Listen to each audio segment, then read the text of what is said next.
Wai slow आहे काय सांगता वाई स्लो आहे नाही हो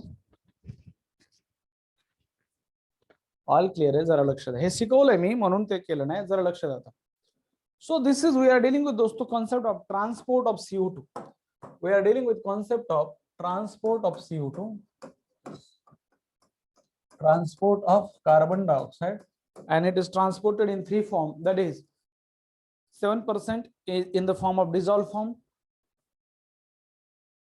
20 to 25% of CO2 is transported as a HbCO2 that is carbon hemoglobin by RBC and maximum amount of CO2 that is 70% of CO2 is transported in the form of bicarbonate ion okay through the plasma so there is one concept at tissue level partial pressure of carbon dioxide increases why number one carbon dioxide is synthesized inside the tissue or cell that's why concentration of carbon dioxide increases and hence partial pressure of carbon dioxide is increases agreed but why there is an increase in H plus ion concentration at a tissue level सोचा है तो सोचा नहीं तो सोचो अभी दोस्तों क्यों क्योंकि ये जो CO2 निकलता है tissue say that CO2 enter into the blood capillary and combine with water form carbonic acid and carbonic acid से फिर bicarbonate ion और ये हो गए प्रोटॉन H plus ion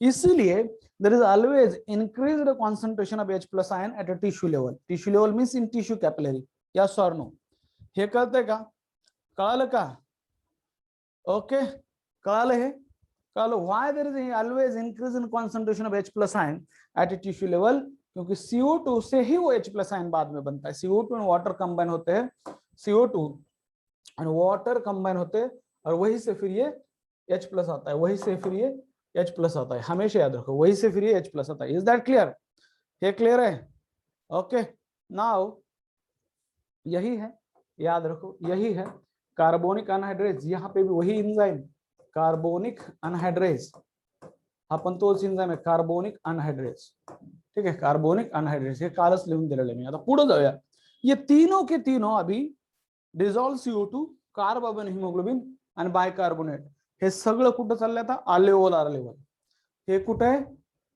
हे कुठं चालू आहे आता this is happening at tissue level at tissue level at tissue level आता पुढे बोलूया ऍट अल्वेओलार लेवल काय होईल तर at alveolar level suppose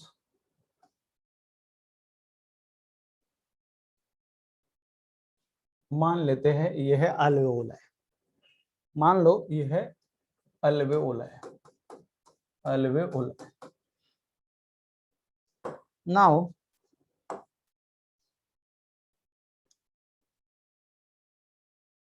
suppose this is an alveolar capillary what is this this is an alveolar capillary here है alveolar capillary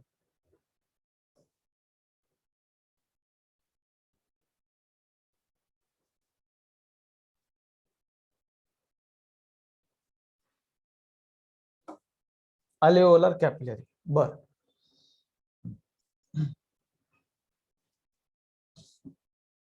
one by one बोलतो मी जरा लक्ष द्या वन बाय वन आता this is happening at alveolar level at alveolar level this is an pulmonary or alveolar capillary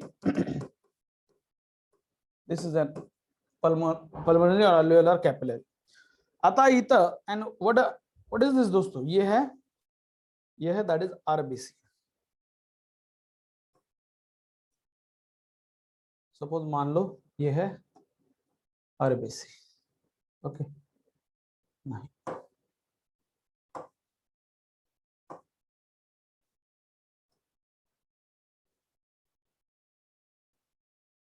ये है RBC now please pay attention जो dissolve form में CO2 आया है that 7% of CO2 7% of dissolved CO2 dissolve CO2, जो 7% dissolve CO2 है दोस्तों, ये सीधा यहां से ऊपर जाएगा और वहां से बाहर. ये सिंपल है, सीधा. ओके, याचा एक स्क्रीनशॉट घ्या कोणीतरी. ठीक आहे, मला पाठवा. 7% ऑफ डिझॉल्व CO2 डायरेक्ट तो बाहेर जाईल. डायरेक्ट मला याचा स्क्रीनशॉट पाठवा प्लीज. कोण घेत आहे? डन, ठीक है वेदांश, थैंक यू. डायरेक्ट बाहर जाएगा डिजॉल्व CO2. क्लियर है? आगे बढ़ता हूं, आगे बढ़ता हूं. होता क्या है फिर यहां पे दोस्तों,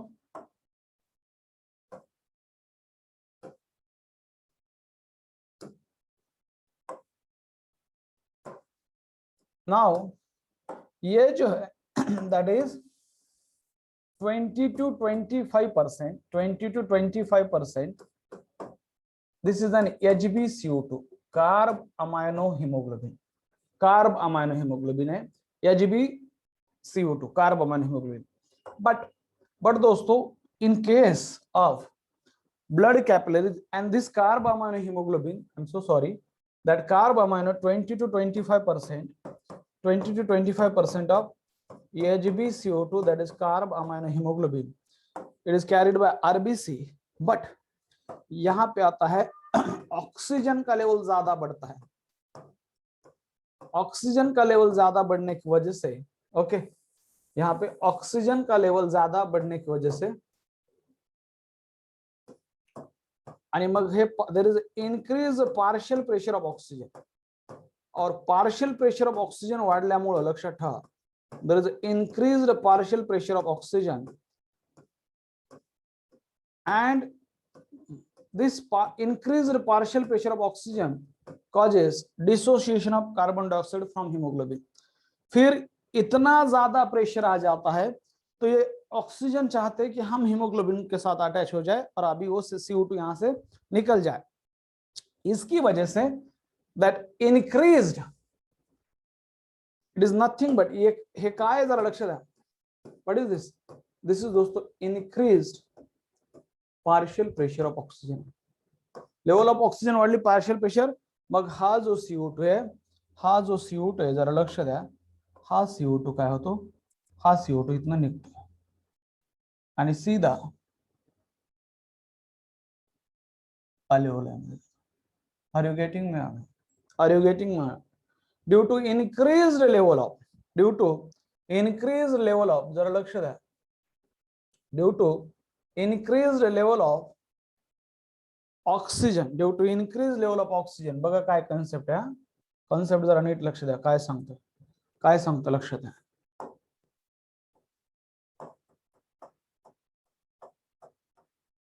बर ठीक आहे, काय problem. Okay, there is increased partial pressure of oxygen and because of that this CO2, because of that this CO2 is dissociated from hemoglobin. That CO2 is dissociated from hemoglobin and it enter into दोस्तों alveoli, and from alveoli it goes to the outside.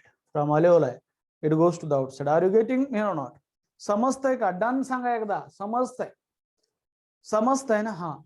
Now दोस्तों, ये जो है increased concentration of oxygen causes dissociation of CO2 and help in transport of CO2 outside the lung या फिर outside the body. This concept is known as, anyone from the class, ये किसने देखा?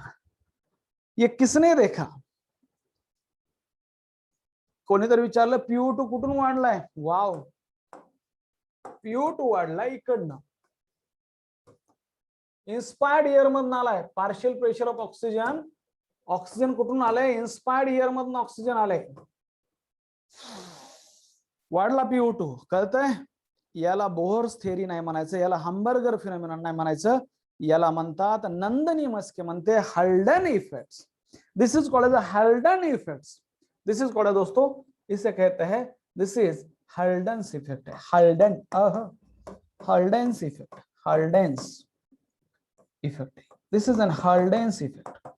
Now what is Halden's effect? Halden effects is दोस्तों increased concentration of oxygen causes dissociation of CO2 and help in transport of CO2. What is Bohr's effect? Increased concentration of carbon dioxide in tissue causes dissociation of oxygen from the haemoglobin. आता confuse होईल पण मी clear करणार आहे. Okay, मी त्यामध्येच माहिर आहे clear करण्यामध्येच गोष्टी. हे क्लिअर आहे का सांगा अगोदर. इज दॅट क्लिअर हो? हाल्डन्स इफेक्ट काय वापस येईलच मी. हाल्डन्स इफेक्ट 2 नंबरचा मुद्दा झाला. 7% of CO2 7% of CO2 dissolve form मध्ये तो तसंच बाहेर फेकला जातो. 20 to 25% of CO2 is transported in the form of दोस्तों कार्ब अमाइनो हिमोग्लोबिन. कार्ब अमाइनो हिमोग्लोबिनच्या फॉर्म मध्ये. तो दिस इज कार्ब अमाइनो हिमोग्लोबिन. और जब ऑक्सीजन की कार्ब अमाइनो हिमोग्लोबिन जब ऑक्सीजन की लेवल बढ़ती है, जब ऑक्सीजन की लेवल बढ़ती है तो that causes dissociation of CO2 from haemoglobin end help in transport of CO2. ये होता है दोस्तों हाल्डन्स इफेक्ट. मी लिहून देणार नंतर, मी लिहून देणार आहे, फक्त समजून घ्या. हे दुसऱ्या नंबरचा आणखी मेन फॉर्म मधला CO2 अभी तो बाकी है, अभी तो बाकी है मेन फॉर्म वाला CO2. Now please pay attention. ये हो गया दोस्तों Haldane's effect. Haldane's effect in short, Halden's effect in short, increased oxygen concentration, increased oxygen concentration L/T म्हणजे lead to dissociation of CO2, lead to dissociation of CO2 from hemoglobin. Basic गोष्टी है from haemoglobin. आगे बढ़ते हैं. और जो तीसरा है मैक्स बाइकार्बोनेट आयन, वो कैसे बाहर फेंका जाता है, वो कैसे बाहर फेंका जाता है, चलो उसके बारे में बात करते हैं. मान लो दोस्तों ये है अल्वेओलाई. फिर से व्हाट इज दिस? ये है अल्वेओलाई. ये है अल्वेओलाई. नाउ इस अल्वेओलाई पे यहाँ पे ये है दोस्तों that is alveolar capillaries. This is an capillary at alveoli level. This is an alveolar capillaries. alveolar capillaries. और कैपिलरीज में 2 चीजें इंपॉर्टेंट, प्लाज्मा और आरबीसी. यहाँ पे ये क्या है दोस्तों? व्हाट इज दिस? ये है आरबीसी. व्हाट इज दिस? ये क्या है? मान लो ये है RBC. RBC. Okay, this is an RBC. Now, what is this? फिर ये क्या है? What is this? ये है प्लाज्मा. ये है प्लाज्मा. ओके, ये है प्लाज्मा. समजून घ्या लेकरांनो. हा है प्लाज्मा आणि हे RBC. नाव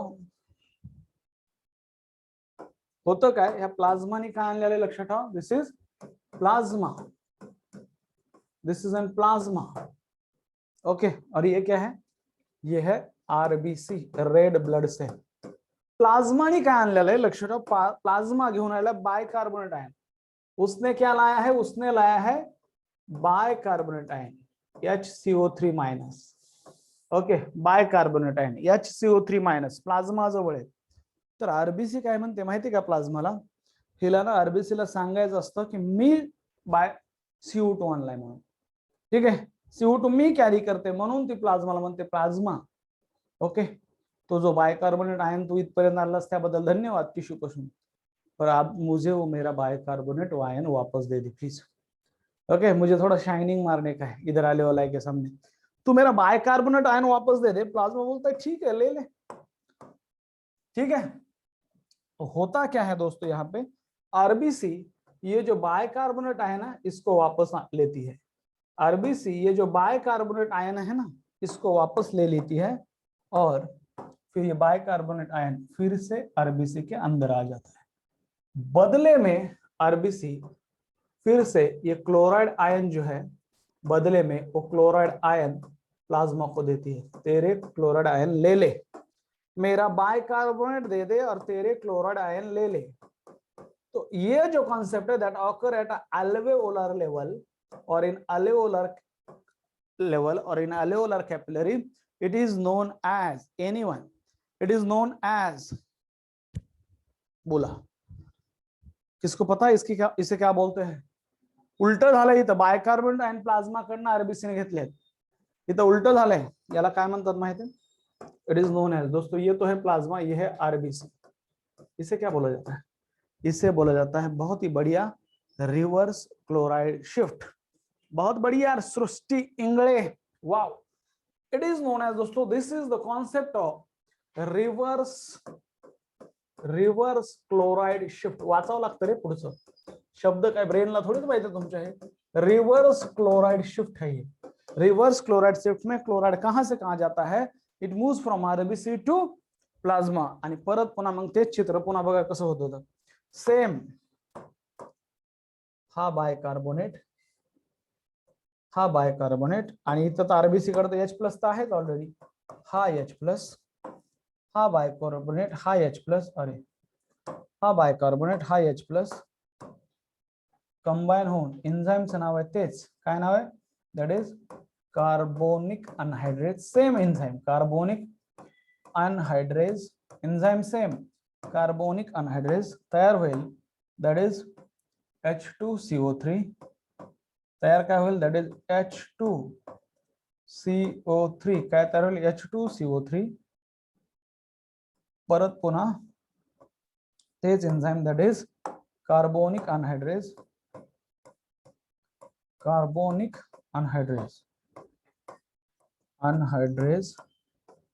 आणि तयार होईल that is CO2 plus water आणि मग हा CO2 जो तयार झालाय this CO2 will enter into the alveoli ये CO2 ऐसा अल्वेओलाई में जाएगा और फिर इससे बाहर दिस इज द कॉन्सेप्ट हा असा कॉन्सेप्ट हा अशी इंटरेस्टेड स्टोरी आहे आरबीसी आपला बायकार्बोनेट घेते लक्षात ठेवा आणि तिला वाटतं आता सांगावं लेवलला की मिस CO2 आणला this is called as a chloride effect this is called as a reverse chloride shift now please pay attention please सगळे लिहून देणार आहे मी टेन्शन नाही घेऊ हे सगळं लिहून देतो सो डोंट वरी हे प्रत्येक गोष्ट लिहून देणार आहे प्रत्येक गोष्ट so don't worry just try to understand ह्याला कसं जोडतो मी सांगा तुम्हाला सांगतो तुमच्या लाईफ मध्ये पण असं घडलंच असणार आहे एकदा तरी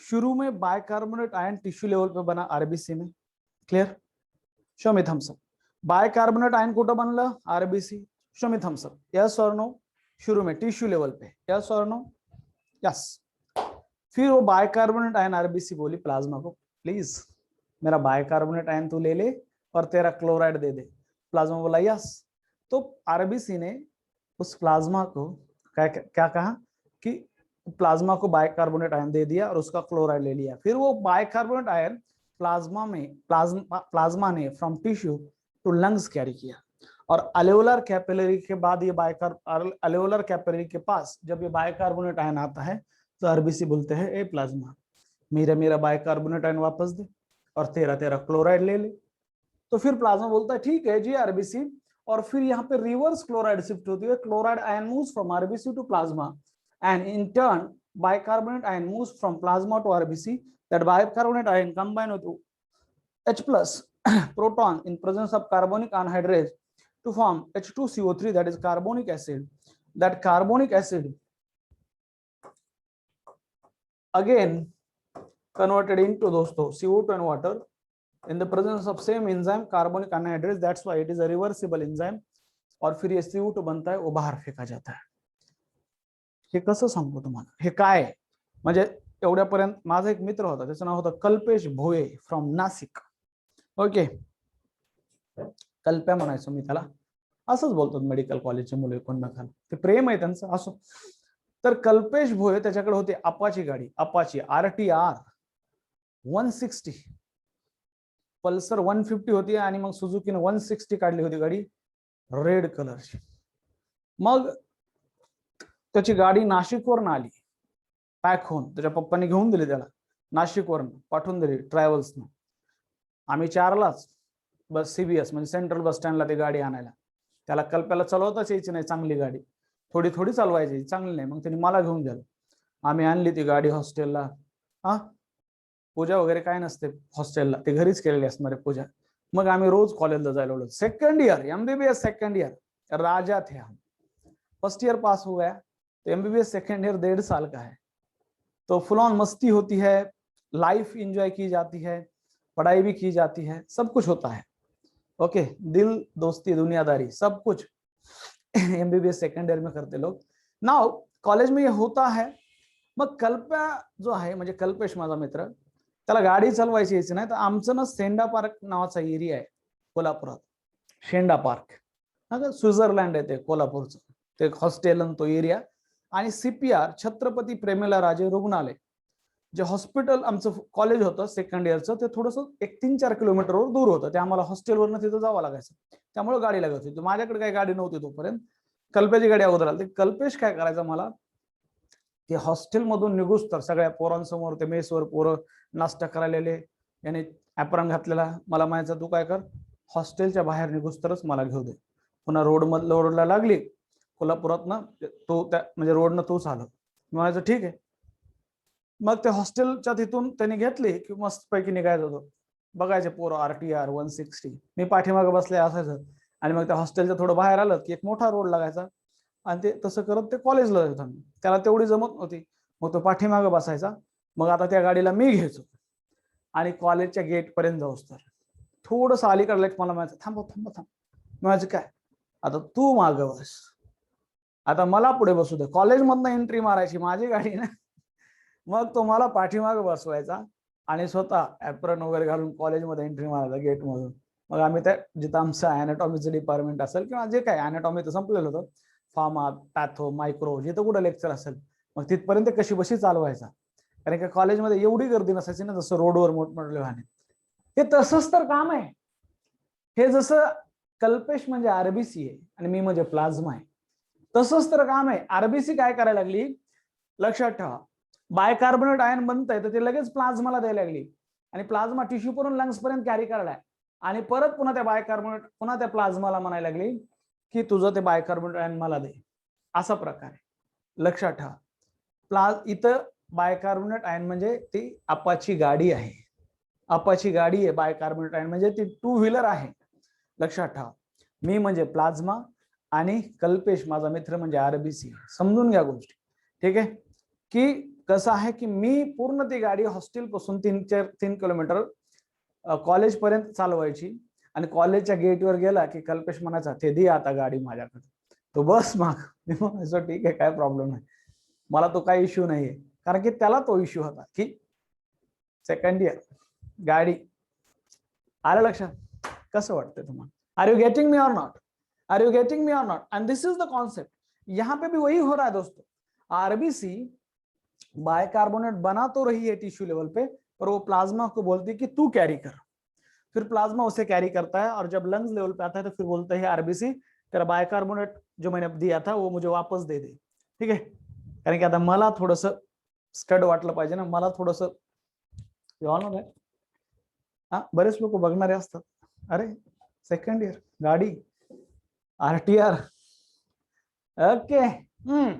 आणि मग हे RBC हा बायकार्बोनेट आयन घेते, H+ सोबत कंबाइन होतो, तैयार होतो H2CO2, फिर H2CO3 से बनता है CO2 और वाटर, और CO2 बाहर फेंका जाता है. क्लियर है क्या? क्लियर है? ये हो गया स्टोरी. सो पहले मैंने बोला कि RBC कैसे बाइकार्बोनेट प्लाज्मा के पास भेजती है और फिर वो कैसे लेती है. ठीक है, रुकते हैं यहीं पे. This is the transport of CO2. ये हो गया हाल्टन इफेक्ट. हे सगळं लिहून देणार आहे मी. CO2 तयार होण्यापासून तर CO2 बाहेर जाण्यापर्यंत प्रत्येक लाईन लिहून देणार आहे. पण आता TND, test and discussion. Test and discussion clear आहे? क्लियर आहे? चला.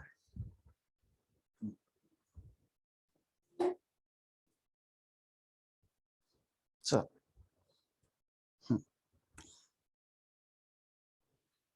आता दोनच टॉपिक बाकी आहेत. दोन टॉपिक म्हणजे एक म्हणजे रेगुलेशन ऑफ रेस्पिरेशन.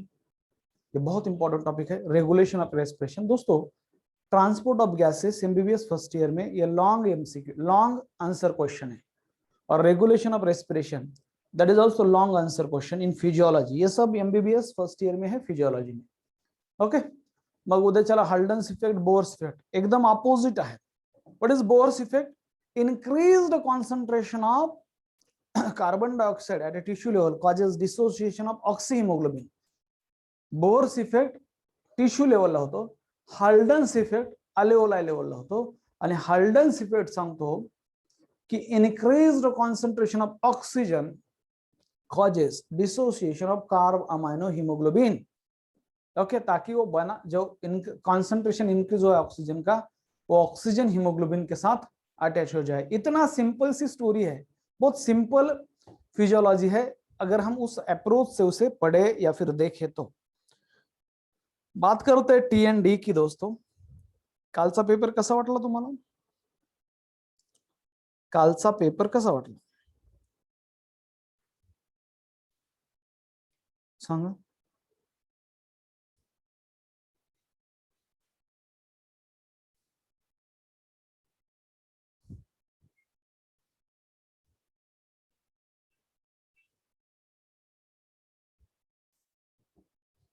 सोपाच होता, paper was tough, little hard, हा, टाइम कन्झ्युम, असंच होणार, असंच होणार।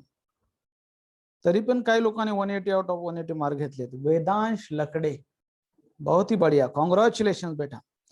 मृणाल कोलाडे 170, प्रतीक दांडगे 170, सारंग मुंडे 166, आमेश लकाश 165, आयुष दुर्बुडे 165, पुष्कर काळे 165, श्रेया वाडवे 161।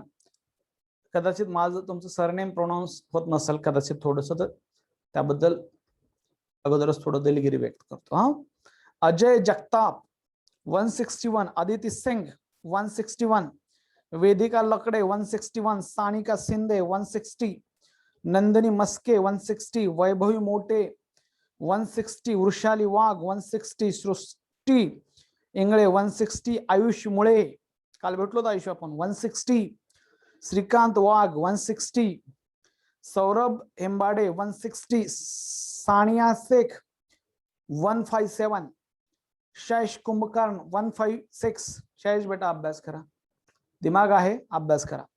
प्रणव खोसे 155, विवेक गुनारे 155, विवेक अच्छा है। अर्णव 155, अर्णव अभ्यास करा।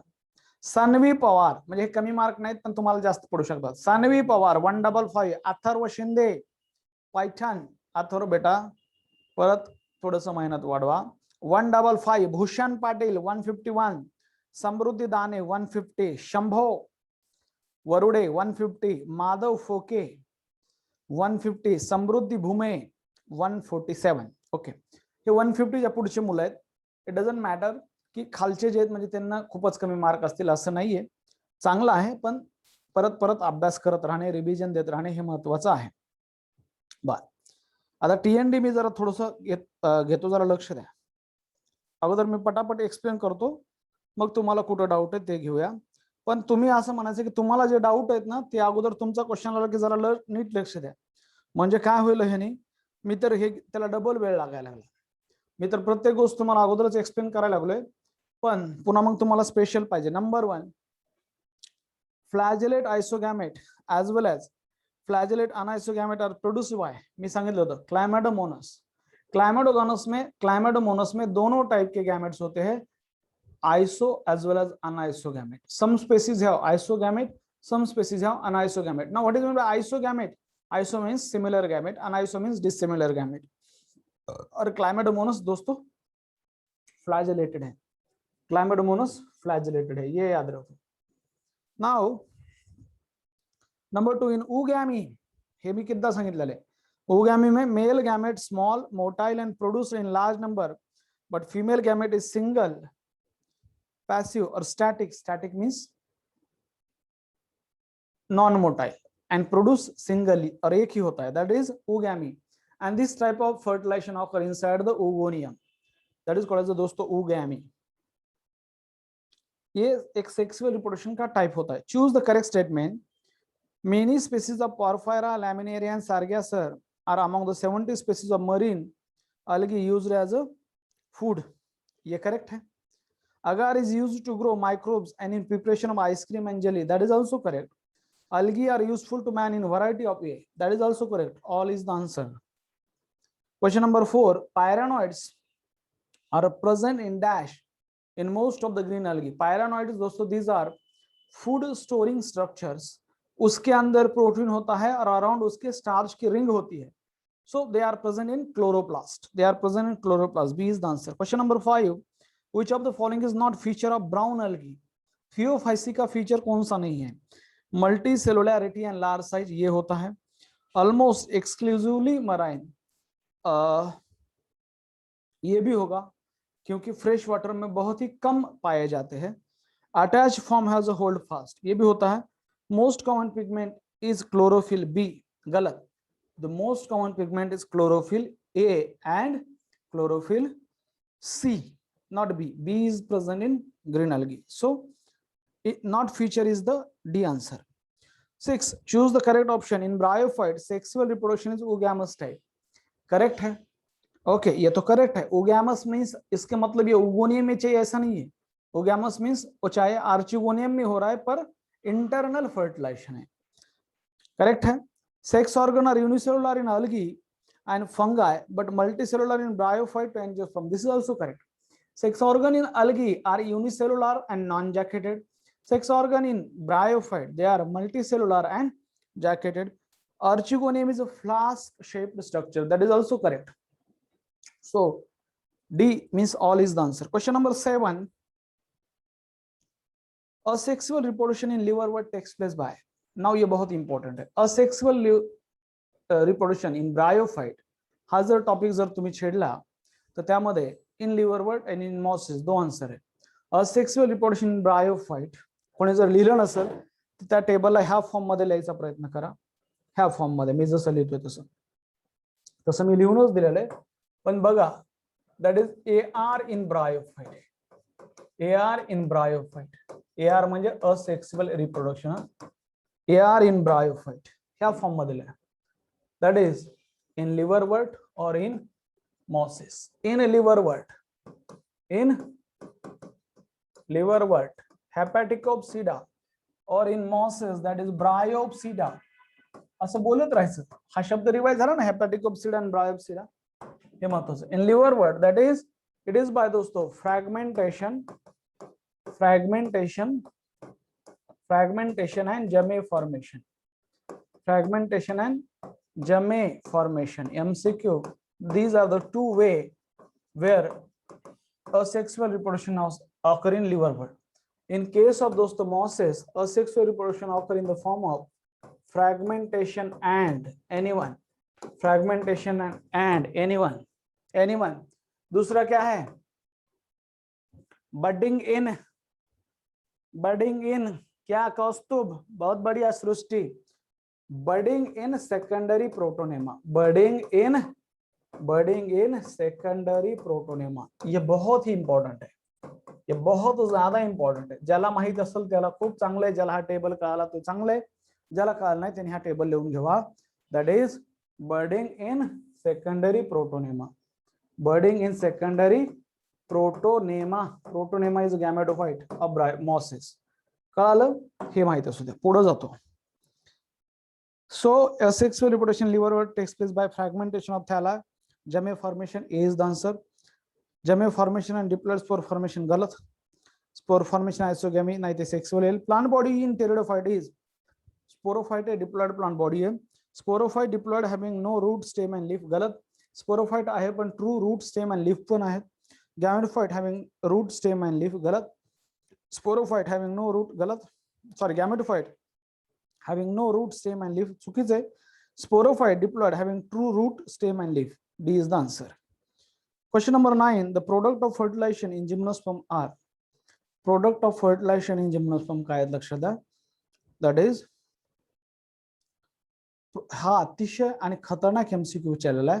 Product of fertilization in gymnosperm are तर त्याचा आन्सर आहे embryo. And in angiosperm is or are. Angiosperm मध्ये एम्ब्रियो आणि एंडोस्पर्म हे दोन्ही पण पोस्ट फर्टिलाइज्ड आहेत. आफ्टर फर्टिलाइजेशन बनते हैं. But in case of gymnosperm after fertilisation सिर्फ एम्ब्रियो बनता है. बिफोर फर्टिलाइजेशन बनता है एंडोस्पर्म. तर ह्याचा आन्सर होतो बी. हा बऱ्याच मुलांना कळला नसणार आहे question. Endosperm is post fertilized and triploid. क्या बात है यार सृष्टि, बहुत ही बढ़िया. In case of angiosperm but in case of gymnosperm it is pre fertilized and haploid. Okay, pre-fertilized and haploid.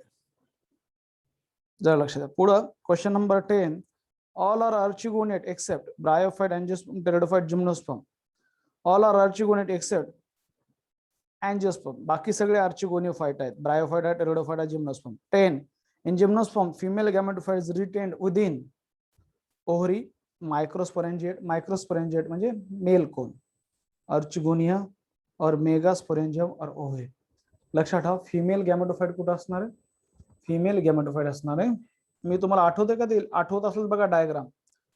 Megasporangium म्हणजे ओव्हिल, त्याच्यामध्ये न्यूसलस, त्याच्यामध्ये होती एक मेगास्पोर मधल सेल, त्याच्यापासून मेगास्पोर बनल्या, त्याच्यापासून बनली एका मेगास्पोर पासून फिमेल गॅमेटोफाइट, आणि त्या फिमेल गॅमेटोफाइटच्या मध्ये आर्चिगोनियम, आणि त्या आर्चिगोनियमच्या मध्ये आठवतंय का, आर्चिगोनियमच्या मध्ये एक सेल बघा, आठवत असलं तर बघा, मेगास्पोरेंजियम, मेगास्पोरेंजियम म्हणजेच ओव्हिल, ओव्हिल याच्यामध्ये असतं, लक्षात ठेवा, त्याच्यामध्ये असतं फिमेल गॅमेट, त्याच्यामध्ये एक स्ट्रक्चर त्याला म्हणायचं न्यूसलस, न्यूसलस. हा न्यूसलसच्या मध्ये पण फिमेल गॅमेटोफाइट आहे, याच्यामध्ये पण काय फिमेल गॅमेटोफाइट. मी जिम्नोस्पर्म बद्दल बोलतोय, याच्यामध्ये आहे archegonium. We are dealing with here gymnosperm, archegonium, और आर्चिगोनियम के अंदर है फीमेल गैमेट और एग, फीमेल गैमेट और एग. ये है फॉर जिम्नोस्पर्म के लिए, दिस इज फॉर जिम्नोस्पर्म. बऱ्याच मुलाला हे कळत नसेल, जे नवीन आहेत त्यांना, पण ज्यांनी पहिल्यापासून होतं त्यांना कळालं. Yes yes, female gamete, megasporangium nucellus, female gamete. मी स्ट्रक्चर सांगतो, कोण कशापासून बनले ते नाही सांगत आहे मी, कोण कशापासून बनले ते नाही सांगत, जस्ट स्ट्रक्चर सांगतोय. पुढे जाऊया.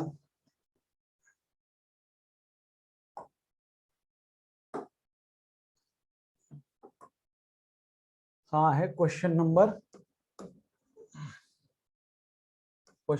11. पुढे जाऊया.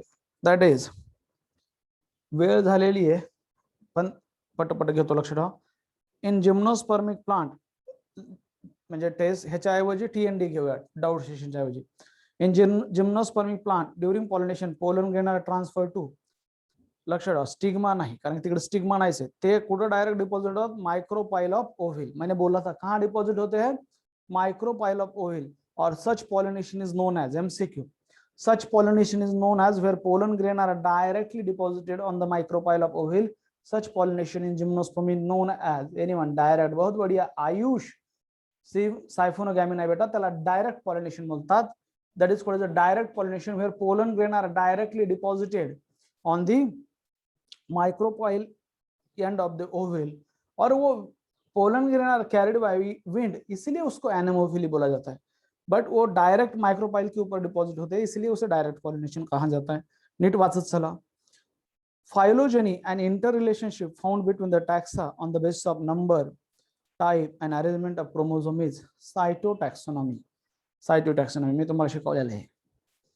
14 system of classification developed by Linnaeus using androecium structure is artificial system of classification. It is given by Carl Linnaeus and Aristotle. And it is based only on the external morphological feature. Natural system of classification is based on the natural affinities among the organism, and it includes both external as well as internal character, and it is given by Bentham and Hooker for flowering plant. Or phylogenetic system of classification, it is based on evolutionary relationship among the plant based on fossils record and given by Engler and Pranter. 15 natural system of classification differ from artificial system in having, but natural system मध्ये काय, consider both external and internal factor. आताच बोलो, C is the answer. 16 match the column with column 2. Haplontic life cycle, pteridophyte, diplontic life cycle काय, haplodiplontic life cycle. तर ह्याचा answer आहे A. लक्षात असू द्या. मग हे haplontic life cycle, diplontic life cycle आणि हेप्लोडिप्लॉन्टिक लाईफ सायकल काय असतं ते आपण ऍक्च्युअली, हा पार्ट राहिलाय थोडासा पुढचा MCQ आला हा थोडासा, पण ज्याने वाचला आहे त्याला जमलं असतं. Major difference between the mosses and fern. Mosses bryophyte असा विचार करायचा, फर्न टेरिडोफाइट. मग काय, fern like alternation of generation while mosses show alternation of generation is present in all plants. त्याच्यामुळे असा डिफरन्स असू शकत नाही. Mosses are facultative aerobes while fern are obligate aerobes. नाही, सगळेच प्लांट obligate aerobes आहेत. Vascular bundle of fern show xylem vessel while those of the mosses lack it. नाही, Xylem vessels are the characteristic of only angiosperm. Sporophyte of fern म्हणजे pteridophyte live much longer as compared to sporophyte of mosses. That is the answer. Sporophyte is a dominant stage in case of pteridophyte. 18 number तुम्ही ABCDE दिलेले ते identify करायचे. ही diagram आहे life cycle of अँजिओस्पर्मची. तर ए म्हणजे नीट बघा, तुम्हाला मी शिकवलेलं that is stigma, style and ओरी. म्हणजे स्टिग्मा आहे. बी मध्ये तुम्ही बघत असाल फिलामेंट, त्याच्यावरचं जे आहे ते अँथर. जे सी आहे दॅट इज अ मेल गॅमेटोफाइट, त्याच्यामध्ये 2 मेल गॅमेट आहेत. आणि जे ई आहे लक्षात ठेवा, जे डी आहे सॉरी डी ते आहे एग. डी नाही हा डी आहे एग आणि ई म्हणजे फिमेल गॅमेटोफाइट आहे. तर एक आन्सर आहे त्याचं. Among the following which structure is not functionally similar to other. तर antheridium, archegonium, oogonium and ovum. That Archegonium, Ogonium, Ohum, these are the related to the female sex. Archegonium is the female sex organ in Bryophyta, Pteridophyta and Gymnosperm, म्हणून त्याला Archegoniophyta म्हणतात. Ogonium is a female sex organ in algae and Anthridium is a male sex organ in algae, Bryophyta and Pteridophyta. So A is the difference. ये difference है कारण की खालचे तिन्ही related with the female sex organ आणि first is related with the male sex organ. 20. Consider the following 4 statement whether they are correct or wrong. Okay, जरा लक्ष द्या. हा क्वेश्चन बनवला होता मी, जरा लक्ष द्या. Sporophyte in Rixia is more elaborated that in Sphagnum. Rixia belong to liverwort, Sphagnum belong to mosses. Liverwort मध्ये कोण कोण आहेत? MRP, Mertensia, Rixia, Porella. Mosses मध्ये स्पेशल पोलीस फोर्स आहे. कोण आहे? Special police force, sphagnum, polytrichum and funaria. तर ते म्हणते sporophyte in riccia is more elaborated that in sphagnum. चुकीचं आहे ते. Megasporophyll is absent in cycas, ये करेक्ट है.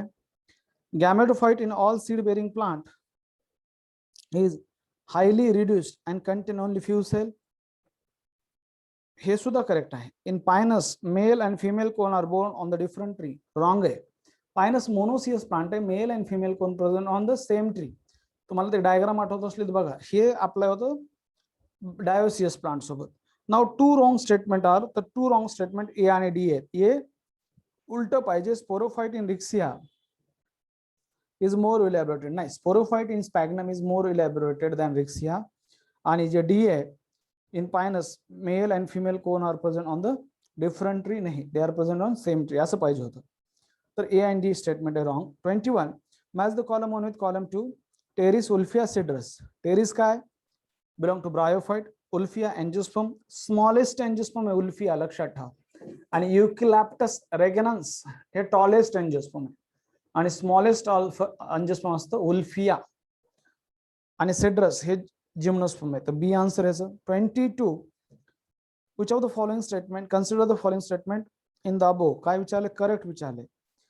सीवीड म्हणजे algae include Phaeophyceae and Rhodophyceae, correct है. Red algae differ from green algae and brown algae in not having any flagellate stage, ये भी correct है, वो non motile होती है. Bryophyte absorb most of their water through the above ground structure, बरोबर है पण, ठीक है, कारण की Bryophyte absorb most of their water through the above ground structure, कारण की त्यांच्याकडे त्या व्हॅस्क्युलर टिश्यू नाही, जमिनीमधनं पाणी नाहीत घेणार ते खालून, जे काय जमिनीवरचं पाणी तेच ऍब्झॉर्ब करतात. Bryophyte seldom म्हणजे rarely, Bryophyte seldom reach a height of more than 20 centimeter because they lack vascular system, root and mechanical support. This is also correct statement. की त्यांची हाईट नसते जास्त, कारण की त्यांच्याकडनं मेकॅनिकल टिश्यू आहेत ना, त्यांच्याकडे व्हॅस्क्युलर टिश्यू आहेत, ठीक आहे ना, प्रॉपर रूट आहे, म्हणून त्यांची हाईट जास्त वाढलेली नाही. सेल टू सेल फक्त ट्रान्सपोर्ट होत असतं वॉटरचं.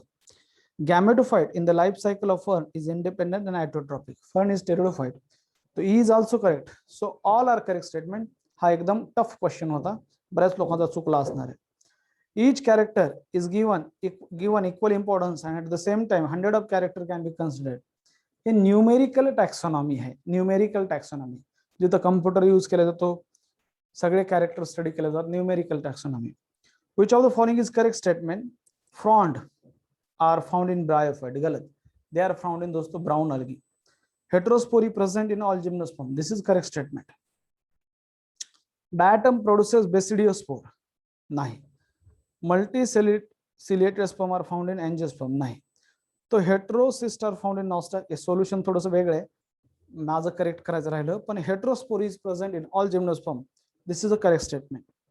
25 winged pollen grain are present in MCQ. हा शिकवला होता मी तुम्हाला, हा प्रश्न येऊन गेला 2020 ला. Winged pollen grain are present in Pinus and boat shaped pollen grain are present in cycas. MCQ. Winged pollen grain pinus मध्ये आणि boat shaped pollen grain cycas मध्ये. लक्षात ठेवा, कुठेतरी बाजूला लिहा. 26 plant body is thalloid in funaria, sphagnum, salvinia और marchantia. Thalloid म्हणजे काय? थॅलॉइड म्हणजे the plant body is not differentiated into root, stem and leaf. Thallus like आहे, तर ती कोणाची असते? Female थॅलस, mail थॅलस. मर्केन्शियाची. मर्केन्शिया त्याचा आन्सर काय? मर्केन्शिया. हा सोपा होता. बर. Syngamy can occur outside the body of organism in. Syngamy can occur outside the body of organism in म्हणजे सिनगॅमी म्हणजे मी सांगितलं होतं. What is syngamy? किसको पता है सिनगॅमी? मी सांगितलं होतं काल पीके शिकवताना. सिनगॅमी, सिनचा अर्थ सांगताना सिनगॅमी म्हणजे फर्टिलायझेशन. सिनगॅमी म्हणजे फ्युजन ऑफ गॅमेट, फर्टिलायझेशन. आणि ते आउटसाइड द बॉडी म्हणजे एक्सटर्नल असतं अल्गी मध्ये. हे अतिशय महत्वाचं एमसीक्यू आहे, लक्षात ठेवा. 28 find the correct from the following. बर. A B C D. Ectocarpus dictyota laminaria are brown algae. हा करेक्ट आहे. Marchantia, funaria, sphagnum are liverwort. Wrong. Selaginella, pteris, lycopodium are member of lycopodium. गलत. Wolffia, eucalyptus are mangifera are angiosperm. This is correct. तर A आणि D correct आहेत, बाकी wrong आहे. 29 pick out the statement that does not apply to bryophyte. Include fern and horsetail. हेच गलत आहे. Fern and horsetail are present in pteridophyte. Thallus is gametophyte, हे बरोबर आहे. Sporophyte show foot seta capsule, हे बरोबर आहे. गॅमेट जम्मे हेल्प इन रिप्रोडक्शन, हे पण बरोबर आहे. ए आन्सर आहे. 30 which is not bryophyte. हेपॅटिकोप्सिडा, अँथेसेरोप्सिडा, Bryopsida और लाइकोप्सिडा. तर लक्षात ठेवा, हेपॅटिकोप्सिडा म्हणजे लिव्हरवर्ट, अँथोसेरोप्सिडा म्हणजे हॉर्नवर्ट, हे आता नाही आहेत, एक्सटिंक्ट झाले. आणि ब्रायोप्सिडा म्हणजे मॉसेस. आणि लाइकोप्सिडा दे बिलॉंग टू दोस्तों pteridophyte. D is the answer. 31 match the call following correctly. Animal organ and respiratory structure. Earthworm. Earthworm मध्ये असतात moist cuticle.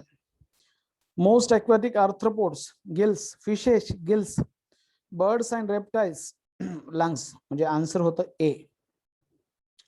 32 amphibians or frog respire through moist skin, lungs, both and trachea. Answer is both, which is incorrect. तुम्हाला माहिती आहे frog बद्दल कितीदा सांगू तुम्हाला. Tadpole larva of frog respire through gills. Frog respire through 3 organ आहेत, buccopharyngeal cavity, lungs and skin. Frog respire through lungs when it is on land. अगर वो लैंड के ऊपर है तो it respire through lungs. When frog enter into the water, it respire through the skin. And when frog undergo hibernation or estivation, hibernation means winter sleep or estivation means summer sleep. During that, frog also respire through skin. MCQ. Frog आपल्या सिलेबसला आहे, ते आपण तिथं आणखी त्याला detail मध्ये बोलूया, पण हे माहित असणं पाहिजे. रेस्पिरेशन थ्रू गिल्स त्याला म्हणायचं branchial respiration. Respiration through skin cutaneous respiration और respiration through lungs pulmonary respiration, which is incorrect statement. Internal nostril open into nasopharynx. Correct. Nasopharynx is a common passage for both ear and food. Here wrong hai. It is common passage for both only ear. Food नसतं तिथं. Pharynx open through the gullet of larynx region in trachea. बरोबर आहे. Larynx and trachea are lined by hyaline cartilage. This is also correct. Larynx and trachea are lined by hyaline cartilage. But दोस्तों epiglottis is made up of elastic cartilage. लक्षात ठेवा, cartilage type आहे. दोन गोष्टी तुम्हाला कळाल्या, hyaline cartilage, elastic cartilage. 34 in human body 20 to 25% of CO2 is transported in the form of C answer है carbamine hemoglobin, 3% in dissolved form and 70% in the form of bicarbonate ion. 35 respiratory or exchange part of respiratory system consist of respiratory किंवा exchange part मध्ये काय alveoli and their duct, हेच आहे. B conducting part terminal ब्रॉन्क्युअल पर्यंत conducting part आहे आणि respiratory ब्रॉन्क्युअल्स up to alveoli हे exchange part आहे. Lungs expand in inspiration because, का बरं लंग्स एक्सपांड होऊ शकतात? कारण की जर volume of thoracic cavity increase होते म्हणूनच होऊ शकतात एक्सपांड लंग्स. तर दोन आन्सर आहे. 37 expression takes place when intrapulmonary pressure, म्हणजे लंग्सच्या आतमधलं प्रेशर क्या होगा उसके साथ? Intrapulmonary pressure greater than the atmospheric pressure. तो ये इज द आंसर, तभी जाके एक्सप्रेशन हो पाएगा. 38 match the following column 1 and column A and B. Tidal volume, residual volume, expiratory reserve volume, inspiratory reserve volume हे सगळं दिलेलं आहे आणि पुढं त्यांच्या डेफिनेशन दिलेल्या आहेत. तर तुम्हाला माहिती पाहिजे टायडल व्हॉल्यूम म्हणजे काय. So tidal volume is the volume of air in one breath, that is correct. पुन्हा इथं जे दिलेलं आहे सांगतो रेसिड्युअल व्हॉल्यूम. रेसिड्युअल व्हॉल्यूम म्हणजे काय लक्षात ठेवा, residual volume is the amount of air remain in the lungs. C answer आहे, amount of air remain in the lungs after expiratory reserve volume is expelled. Okay, म्हणजे after forceful expiration त्याला म्हणायचं residual volume. ना what is mean the concept of expiratory reserve volume. Expiratory reserve volume म्हणजे जरा लक्ष द्या, expiratory reserve volume म्हणजे that is एफ, the amount of air exhale in force exhalation, that is expiratory reserve volume. नंतर जर का तुम्ही किती झालं 4 नंबर इन्स्पिरेटरी रिझर्व्ह व्हॉल्यूम. तर इन्स्पिरेटरी रिझर्व्ह व्हॉल्यूम म्हणजे B, that is additional amount of air inhaled beyond tidal volume when taking very deep breath, त्याला म्हणायचं बरोबर आहे इन्स्पिरेटरी रिझर्व्ह व्हॉल्यूम. पुन्हा आता 5 नंबरला असतं इन्स्पिरेटरी कॅपॅसिटी और इन्स्पिरेटरी कॅपॅसिटी म्हणजेच that is tidal volume and inspiratory reserve volume. बरोबर आहे, टीव्ही प्लस IRV. आणि शेवटी 6 नंबरला त्याचं व्हायटल कॅपॅसिटी. आणि व्हायटल कॅपॅसिटी म्हणजे लक्षात ठेवा that vital capacity is equal to दोस्तो tidal volume, inspiratory reserve volume आणि एक्सपिरेटरी रिझर्व्ह व्हॉल्यूम. तर आन्सर तुमचं होतं सी. हा एक सगळ्यात डिफिकल्ट MCQ होता. 39 arrange the following in order of increasing volume. Tidal volume किती असते 500 ml. रेसिड्युअल व्हॉल्यूम किती आहे 1100 ते 1200 ml. एक्सपिरेटरी रिझर्व्ह व्हॉल्यूम किती आहे 1000 ते 1100 ml. व्हायटल कॅपॅसिटी सर्वात जास्त असणार आहे, ठीक आहे, कारण की टीव्ही ARV प्लस IRV. तो इन्क्रीजिंग व्हॉल्यूम मध्ये सगळ्यात जास्त कोण असणार आहे? सगळ्यात कमी टायडल व्हॉल्यूम, त्याच्यानंतर एक्सपिरेटरी रिझर्व्ह व्हॉल्यूम, त्याच्यानंतर रेसिड्युअल व्हॉल्यूम आणि त्याच्यानंतर म्हणजे सगळ्यात जास्त असतं व्हायटल कॅपॅसिटी. तर C is the answer, increasing order मध्ये सांगितले त्यांनी. Different respiratory volume are given below. Tidal volume 500 ml, residual volume 1000 ml, inspiratory reserve volume 2500 ml, expiratory reserve volume 1100 ml. Functional residual capacity काय असणार आहे FRC is equal to ERV plus RVA, म्हणजे expiratory reserve volume plus residual volume. तर expiratory reserve volume काय असतं इथं 1000 ml आणि residual volume इथं 1000 ml, म्हणजे इथं 2000 ml होईल. B is the answer. 41 exchange of gases occur between the alveoli and pulmonary blood capillary. बरोबर आहे. Occur between blood and tissue. बरोबर आहे. By diffusion. All are correct. 42 majority of CO2 is transported as. वेळ आहे ना, हा. Majority of CO2 is transported as, बघा आलं बायकार्बोनेट आयन. आता पुढे लिहा थ्रू RBC और थ्रू प्लाझ्मा. सांगा बरं तुम्ही. बरं शेष येतो तुझ्या क्वेश्चन कडे, येतो ना. It is transported via plasma. 43 gas exchange in animal always involve. सांगा. Anaerobic cellular respiration, diffusion across membrane, active transport of gases, non diffusion across the membrane. 44 partial pressure of carbon dioxide in venous blood is. किती असतं आठवतं का तुम्हाला? AA dot. Partial प्रेशरचा जो chart जसा माझ्या डोळ्यावर चष्मा आहे ना तसा ते तुमच्या डोळ्यावर समोर असला पाहिजे. पार्शियल प्रेशरचा तो chart AA dot. AA dot म्हणजे atmospheric air, alveolar air, deoxygenated blood, oxygenated blood and tissue.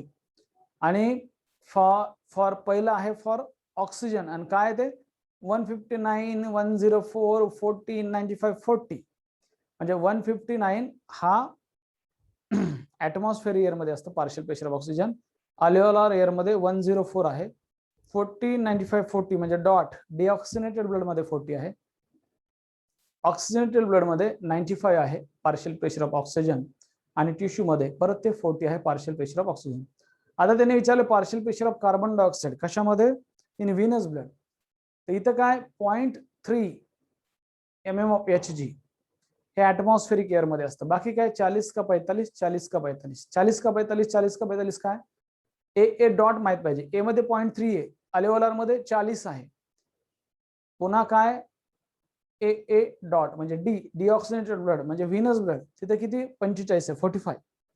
परत पुन्हा ऑक्सिजनेटेड ब्लड मध्ये किती 40, 40 का 45, 40 का 45 टिश्यू मध्ये परत 45 म्हणजे 45 आहे व्हीनस ब्लड मध्ये. बघूया काय partial pressure of CO2 in venous blood is equal to the tissue space.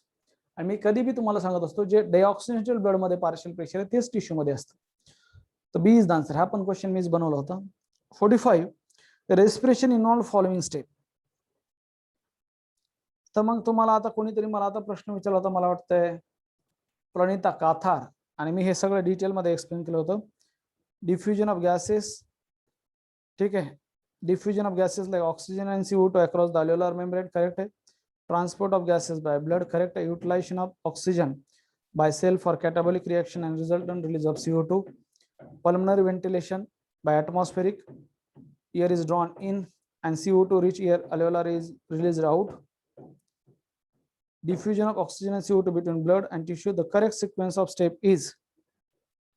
हा क्वेश्चन मला वाटतंय चुकलेला आहे. हा क्वेश्चन थोडासा चुकलेला आहे. हा रॉंग झालेला आहे. ग्रेस मार्क पाहिजे त्याला. याच्यामध्ये सगळ्यात महत्त्वाचा नंबर 1 ला येईल डी नंबर 1 ला येईल pulmonary ventilation by which atmospheric air is drawn in and CO2 rich alveolar air is released out. Okay, number 1 ला ऑप्शनच गलत आहेत, पण मी काय ऑप्शन असते सांगतो. याचा आन्सर काय असणार आहे याचा आन्सर तुम्हाला सांगतो. मुलांना याचा आन्सर सांगतो, जरा लक्ष द्या.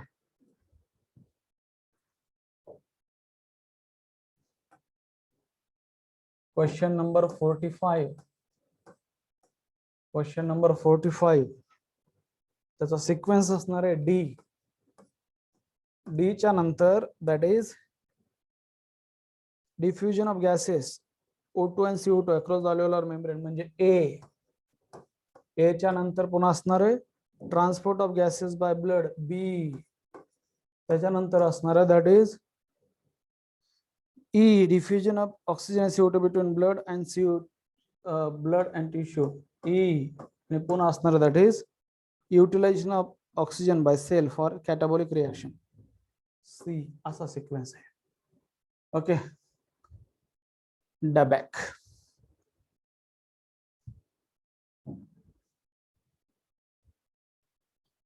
हे असं कुठंच नाही. ओ चुकलंय.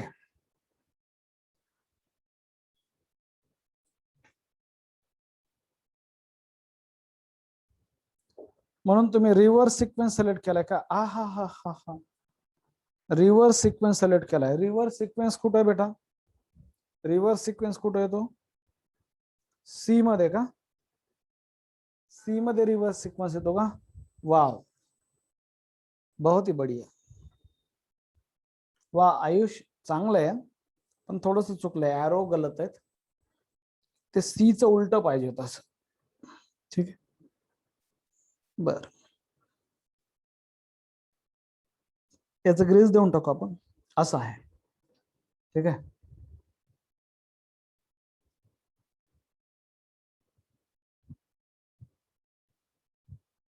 ट्वेंटी मध्ये येतो बेटा, 2 मिनिट थांबा. आता एवढं झालं.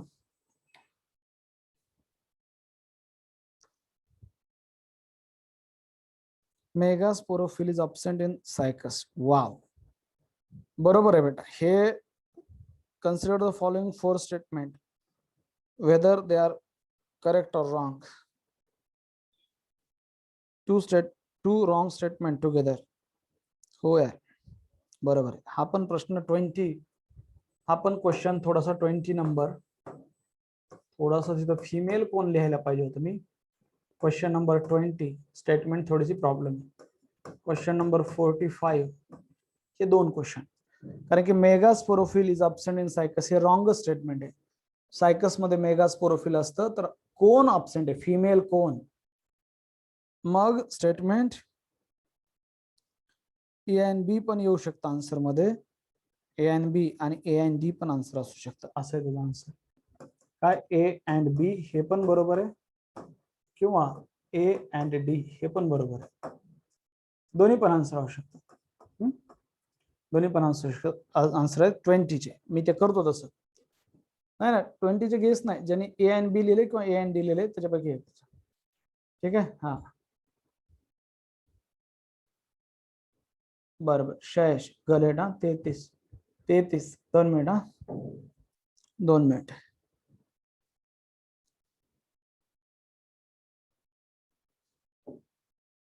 किती नंबर आहे क्वेश्चन बेटा? शयश 33. Nasal pharynx open through the gullet of larynx region into trachea. Gullet of the larynx region into the trachea. बरोबर आहे. ते ग्लॉटिस पाहिजे. हे पण चुकलंय. पण हे तरी गलेट म्हणजे एक ओपनिंग आहे बेटा. गलेट ह्या शब्दाचा अर्थ ओपनिंग आहे. ग्लॉटिस किंवा गलेट ह्या दोन्ही शब्दाचा अर्थ एक ओपनिंग असा होतो. लक्षात. थोडस ग्लॉटिस आणि गलेट मध्ये आहे कन्फ्युजन, पण ओव्हरऑल जर विचार केला त्याचा अर्थ ओपनिंग. पण हे बी तर एकदम रॉंग आहे की nasopharynx is a common passage for both air and food. ते तर एकदम चुकीचं आहे 101%. आलं लक्षात. गलेट आणि ग्लॉटिस या दोघांचा अर्थ ओपनिंग. बर ठीक आहे. क्वेश्चन नंबर सर 19 मध्ये on the basis of function विचारलं आहे तर अँथ्रिडियम, ओगोनियम आणि अर्चिगोनियम ऑल कंटेन गॅमेट. त्याचं फंक्शन झालं नाही. श्रेया नाही बेटा नाही. क्वेश्चन नंबर 90 मध्ये जरा लक्ष द्या. हो ना.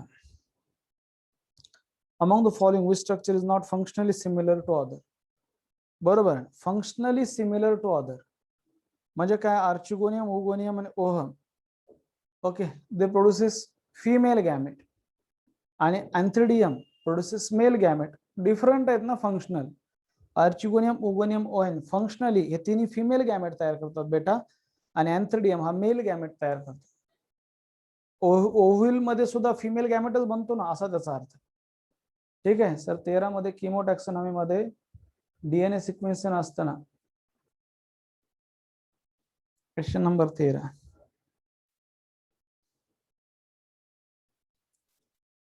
phylogeny and interrelationship found between the taxa on the basis of number, type and arrangement of chromosome.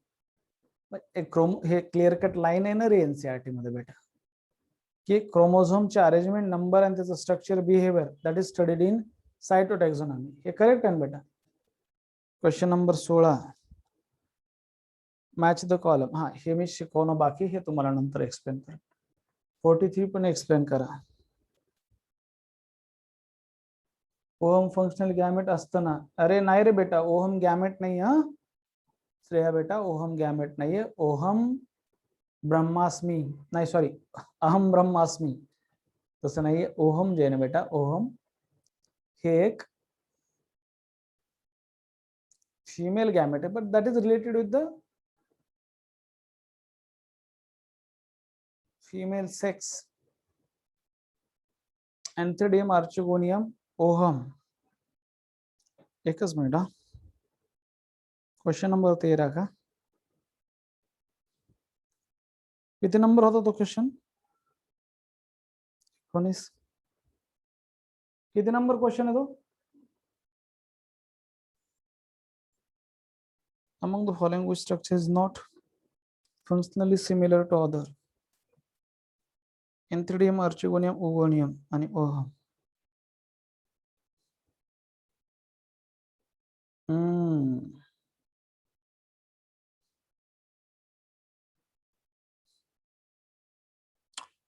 थोडासा आणखी क्लॅरिटी नाही या क्वेश्चन मध्ये. त्याचा आन्सर अँथ्रिडियम पण असू शकतं आणि जर बघितलं तर ओहम पण असू शकतं, कारण की पहिले 3 हे सेक्स ऑर्गन आहेत, तर ओहम हे गॅमेट आहे. बरोबर आहे. करेक्ट आहे. बरोबर आहे तुझं बेटा श्रेया. करेक्ट आहे. करेक्ट. याला थोडस बरं. आता हे तर समजा इथं हे कन्सिडर केलं तरी पण एवढं लक्षात ठेवायला पाहिजे की इथं थोडस और किंवा जास्त मोर इलॅबोरेटेड पाहिजे की विथ रिस्पेक्ट टू म्हणजे सेक्स ऑर्गन किंवा गॅमेट असं जर असतं तर मग ती क्लिअरिटी झाली असते आणखीन. पण तू जे विचार केला ते पण एकदम करेक्ट आहे, चुकीचा नाहीये तो. तिथं ओहम पण असू शकतं कारण की ओहम हे फिमेल गॅमेट आहे, बाकी सगळे ऑर्गन आहेत. दुसरे एक विचार केला की आर्चिगोनियम, ओगोनियम आणि ovum all these are related with the female sex organ, त्याचे स्ट्रक्चर आहे. आणि अँथिडियम हे मेल सेक्स ऑर्गनचं स्ट्रक्चर आहे, असं पण आहे. 43 हा gases, gas exchange in animal always involve diffusion होतं ना, diffusion across the membrane. Alveoli मधनं ब्लड मध्ये जातं ते पण डिफ्युजन आहे, ब्लड मधनं परत अल्वेओलाई मध्ये येतं ते पण डिफ्युजन. डिफ्युजन एक प्रोसेस आहे, मी शिकवलं होतं. डिफ्युजन मेम्ब्रेन असते. हा सिंपल क्वेश्चन आहे. It is always occur through the diffusion across the membrane. माझं पण चुकलेत, दाखवला सर तो प्रश्न. इंटरनल नॉस्ट्रिल म्हणजे काय? हे एक्सटर्नल नॉस्ट्रिल आहेत, ह्या ज्या नाकपुड्या दिसत आहेत नॉस्ट्रिल ह्या एक्सटर्नल आहेत. असेच दोन ओपनिंग आहेत इकडे मध्ये गेल्याच्या नंतर, त्यांना म्हणायचं असतं इंटरनल नॉस्ट्रिल. त्यांना काय म्हणायचं असतं? Internal nostril. 19 मध्ये ग्रेस मार्क, यस यस मी विचार करतो याचा. ग्रेस नाही पण त्याला 2 ठेवता येते. Question number 19. 17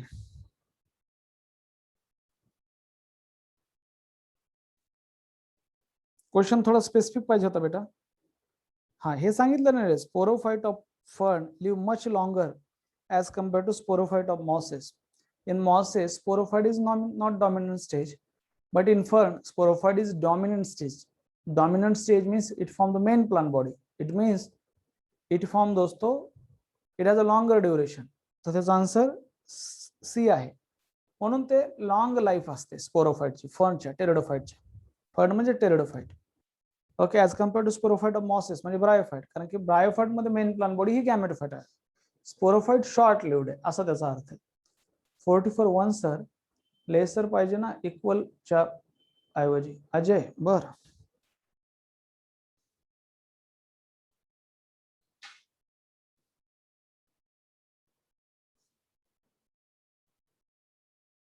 partial pressure of CO2 in Venus blood is कसं रे? बघू हा, बघू.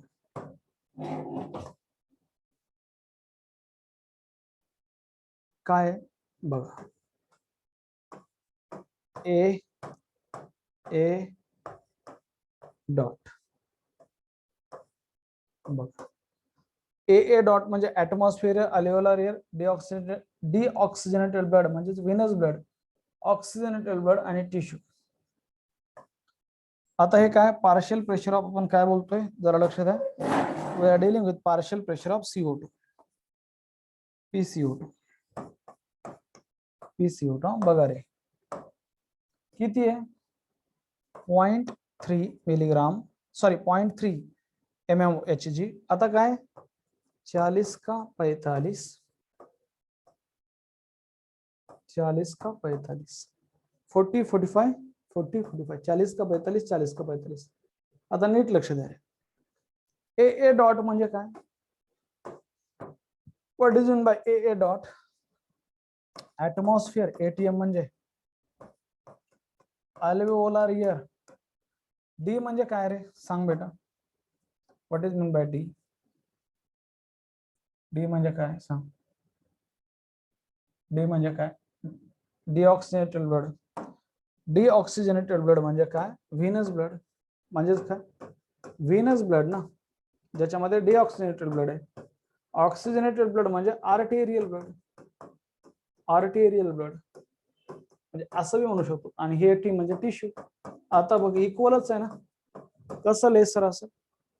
व्हेनस ब्लड कसं लेसर असणार सांग रे, कळलं का? डीऑक्सिजनेटेड ब्लड म्हणजेच व्हेनस ब्लड. हा डन अजय, बरोबर. कन्फ्युज होणारच आहे तिथं, म्हणून हे चार्ट लावून द्यायचं आहे तुमच्या वॉल ऑफ बायोलॉजीवर छानपैकी. हा चार्ट लावून द्यायचा आहे पुन्हा.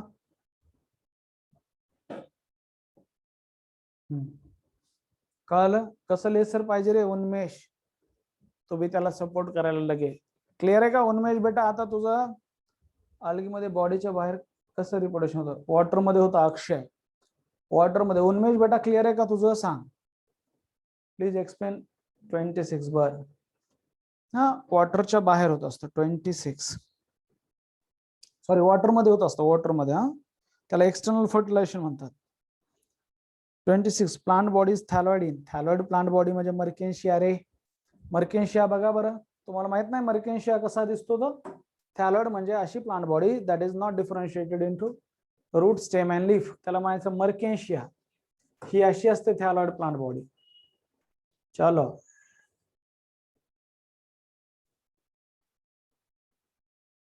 मर्केन्शिया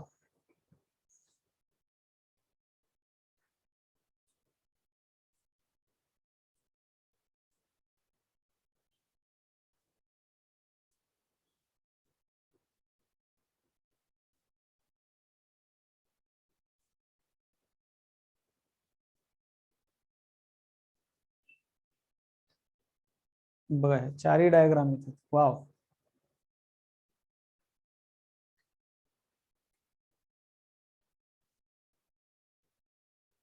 बघा मर्केन्शिया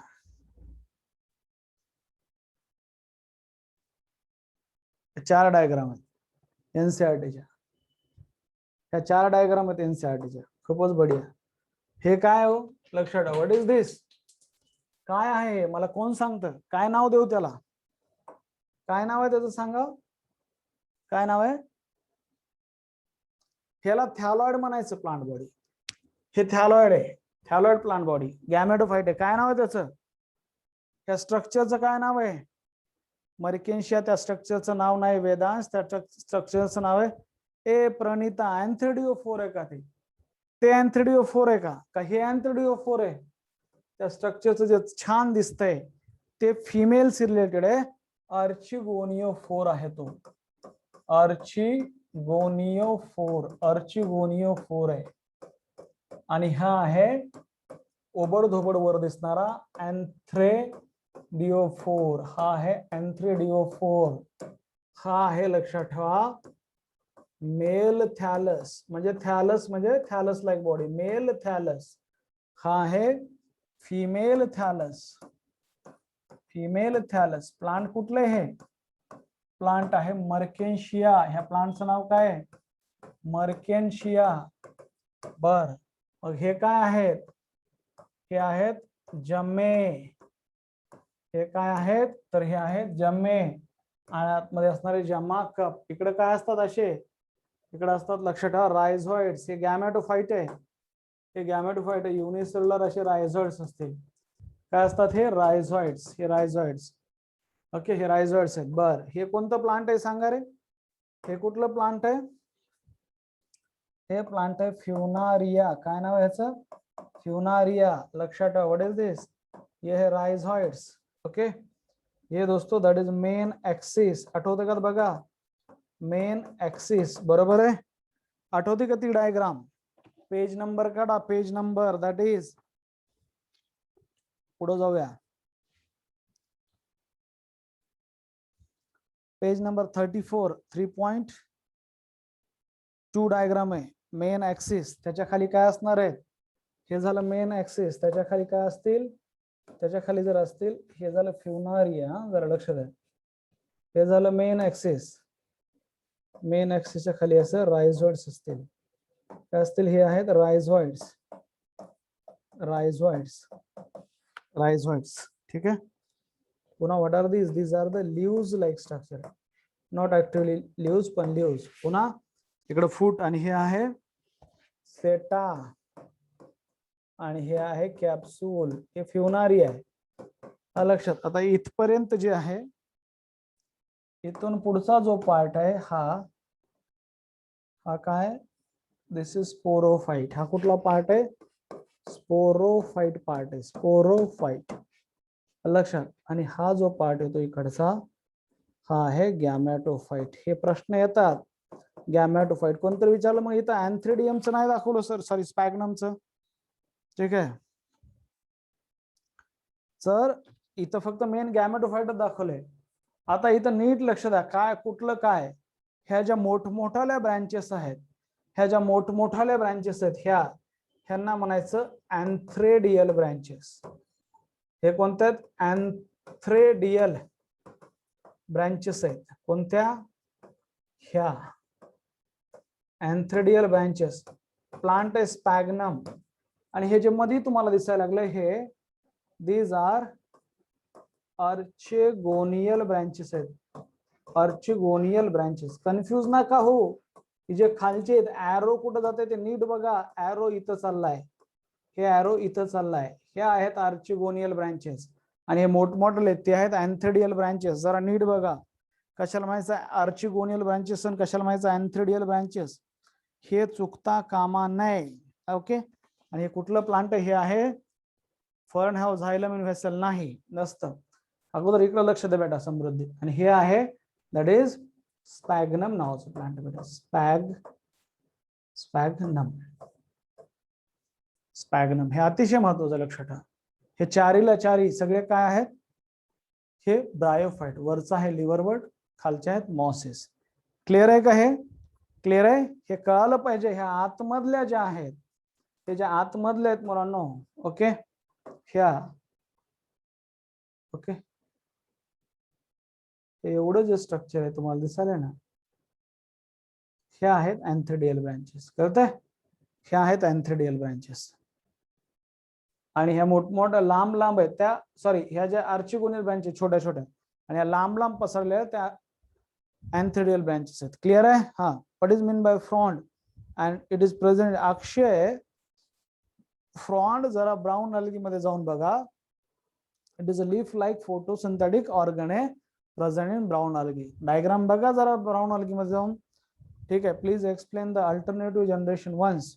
नम्रता ते शिकवायचं बाकी बेटा. एकदा अँजिओस्पर्म होऊ दे, मी शिकवणार आहे. अल्टरनेशन ऑफ जनरेशन म्हणजे प्लांट बॉडीचं हे कॅरेक्टरिस्टिक फीचर असतं कुठल्याही प्लांटचं की स्पोरोफाइट एंड गैमेटोफाइट हे दोन जनरेशन है और ये दो जनरेशन अल्टरनेट होते रहते हैं. ठीक है.